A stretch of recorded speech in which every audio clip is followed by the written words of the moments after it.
বুঝছেন বিষয়টা?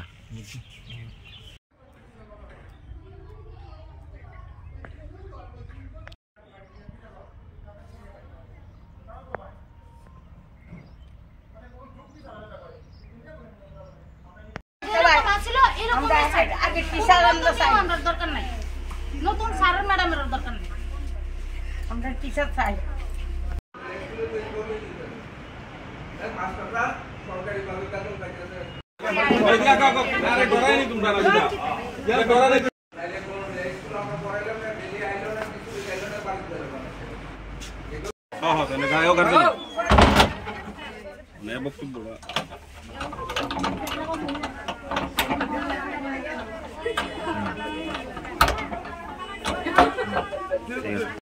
এটা কোন স্কুল এবং কি কারণে আপনারা আজকে তালা দিচ্ছেন স্কুলে? আমরা শুনছি যে আগের মানে 6 জন মাস্টারদের আসলে মানে 5 জন বাদ দেওয়া হয়েছে। আমরা চাই যে আগের মতন স্কুল ঠিক ভাবে মানে চালু। আগের মাস্টার বাদ দেওয়া যেত না, আগের মাস্টার সব থাকতেই হবে, কারণ আমরা বাচ্চা কাচ্চা তুলে মানুষ করতে পারতাম না। আপনার বাচ্চা এখানে কতদিন ধরে পড়াশোনা করে? ইউকেজি উঠছে 2 বছর লেখাপড়া। মানে কি কারণে বাদ দেওয়া হয়েছে জানেননি আপনারা? এটা ঠিক জানি। এখন আপনারা দাবি কি? দাবি আগের মাস্টার থাকতে হবে, আগের মতন স্কুল চলতে হবে। আগের মাস্টারই থাকতে হবে, আর আমরা এই আগের মাস্টার স্যার আমরা স্কুলে ছাত্র পাঠাইতাম না, আর স্কুল বন্ধ থাকবো। যতদিন তারা কতদিন আগের মতনই সব নিয়ম থাকতে হবে। যা আছে সব আগের মতন, টিচার আগে থাকতে হবে, অতদিন অবধি বন্ধ থাকবে। এটা সলিউশন কিভাবে হবে? আপনারা তালা মানলেন যে আপনারা কি চান যে উদ্বোধন কর্তৃপক্ষ আপনার লোক কথা কইতো নাকি? এবং যারা আপনারা টিচাররা বাদ দেওয়া হয়েছে তারা পুনর্বহাল করতো, এই দাবি পূরণ না হইলে আমরা স্কুল বন্ধ থাকবো, ছাত্র মানুষ হবে না। এখানে কতজন স্টুডেন্ট আছে স্কুলে? আমাদের স্কুল থেকে হঠাৎ করে এরা একটা জুম মিটিং করিয়া করেছে আমরা স্কুলে আইতাম না, আইলেও আমরা বেতন পাইতাম না। তা আমরা দীর্ঘদিন ধরে ব্যক্তিগত আমি 23 বছর ধরে এই স্কুলের সঙ্গে কাজ করছি, এই স্কুলের সঙ্গে জড়িত একদম শুরু থেকে। হ্যাঁ, এই স্কুলটা কীভাবে তৈরি করতে থেকে শুরু করে প্রথমে ক্লাব করে আসছিল, আমরা ক্লাবের সদস্য, ক্লাবের সেক্রেটারি ছিলাম এখানে। হ্যাঁ, এই আমরা স্কুল এই ভূমিটা এই আটবি লিভিং সংস্থা নামে নাম করি, বিদ্যা মহাপীঠের নামে। হ্যাঁ, দান করে একটা স্কুল ঘর যাতে কেন হয়, সুন্দর করে বাচ্চারা পড়তে পারে এলাকায়। তার বিনিময়ে আমরা এখানে একটা কাজ পাইছি, সত্যি কথা এটা। তাই এখানে তো প্রায় 23 বছর ধরে এই স্কুলটার সঙ্গে আমি জড়িত, কিন্তু হঠাৎ করে তারা একটা এই পরীক্ষার মতন একটা তারা নিয়ে আসে, এরা কয় আমরা বাদ। হ্যাঁ, কিন্তু আমার দেখা যায় এটা পরীক্ষার রেজাল্টের কোনো আমরা কপিও পাইলাম না, বা আমাদের বাদের কোনো কপিও পাইলাম না। আমরা কালকে যদি স্কুলে আইতাম শুধু একটা মৌখিক একটা গুজুম মিটিং করে কইতেছে আমরা আইতাম না। কি কারণে? কোনো প্রপার কোনো ইয়ে নাই। কারা জানাইছে আপনারা? এই আগরতলা কোঅর্ডিনেটর সদ্য পুলক এই আমার ডিস্ট্রিক্ট কোঅর্ডিনেটর পুলক ভট্টাচ মহোদয়, আর একজন আছে আমাদের স্টেট কোঅর্ডিনেটর শুভেন্দু বিকাশ দত্ত মহাশয়।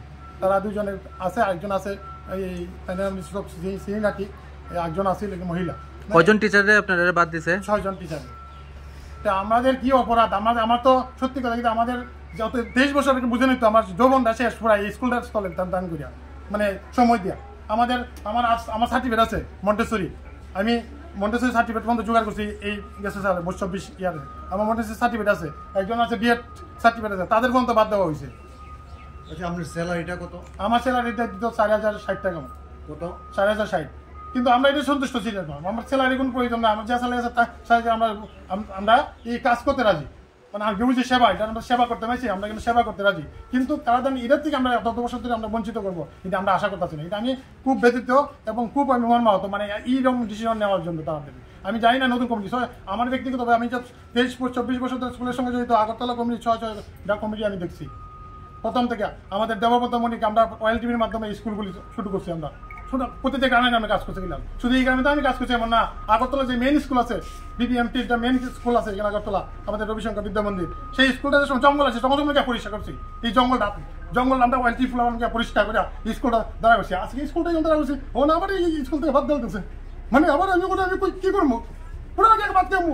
এখানে আমার এটাই আমার সংস্থা আছে, কিন্তু তারা এই কাজটা এভাবে করলো। আমার মানে সার্টিফিকেটের কথা বলছিলাম, আমরা সার্টিফিকেট জোগাড় করছি, মন্টেসরি সার্টিফিকেট জোগাড় করছে, কেউ বিয়ের সার্টিফিকেট জোগাড় করছে, তারপরে তারা বাদ দিছে। এখন আমরা কই দেবো এরকম একটা ডিসিশন? কেন আমাদের যে লোকাল কমিটি আছে, যে স্কুল কমিটি, তার সঙ্গে কোনো আলোচনা নাই, এলাকার প্রধান আছে তার সঙ্গে কোনো আলোচনা নাই। আমাদের ক্লাব কমিটিতে ভূমিদান করছি, আমি নিজের সঙ্গে আসলাম ভূমিদান করছি, দেবরপন্ত ভূমিকাটা আমি বিএমপির পক্ষে আমরা দান করছি, ভূমিটা পুরা এই স্কুলের জমিটা তারা সব কিছু আমরা দিছি। আজকে দেখেন এই তারা এসে এই যে ঘরটা, এটা গার্জেন শেড পঞ্চায়েতে যাই আমরা ব্যক্তিগতভাবে গিয়া টিচারটা লইয়া কই আমার স্যার আমাদের গার্জেন শেড দেন, পঞ্চায়েত আমার দিছে।